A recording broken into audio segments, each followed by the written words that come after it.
محترم جناب وسیم احمد صاحب کراچی، السلام علیکم۔ آپ کے ممنون ہیں کہ آپ نے ہماری ویب سائٹ پر یاد فرمایا۔ آپ کا بڑا مختصر سوال ہمیں موصول ہوا، جواب حاضر۔ آپ نے پوچھا کہ اعتکاف کیا ہے؟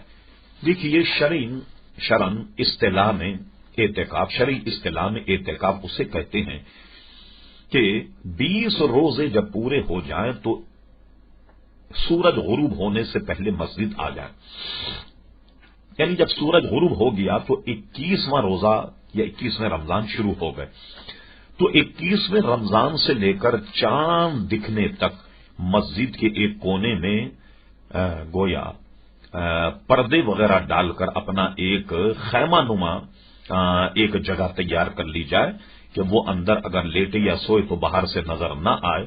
10 دن تک یا 9 دن تک اللہ تبارک و تعالی کی عبادت و ریاضت میں مسجد کے اندر بیٹھنا اور بغیر کسی شرعی ضرورت کے باہر نہ نکلنا، اس کو اعتکاف کہا جاتا ہے۔ یہ اعتکاف نبی کریم صلی اللہ علیہ وسلم نے بھی فرمایا، اس لیے اس کو سنت موقدہ کہا گیا۔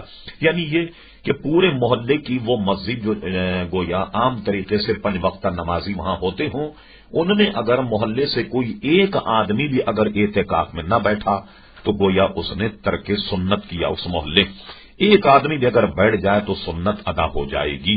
اور آج کل تو الحمدللہ ہمارے یہاں کراچی میں اس کے اتنے شوقین ہیں کہ گویا ایک مسجد میں آپ دیکھیے تو کئی حضرات جو ہیں وہ اعتکاف کرتے۔ اسی طریقے سے خواتین کے لیے بھی وہ اگر اعتکاف کرنا چاہیں تو اپنے گھر کے کسی کمرے میں کوئی ایک کونا اپنے لیے متعین کر لیں اور وہاں سے بغیر کسی ضرورت کے ہٹے نہیں، اس طرح وہ گھر میں بھی رہیں گی اور اعتکاف کا ثواب بھی ملتا رہے گا۔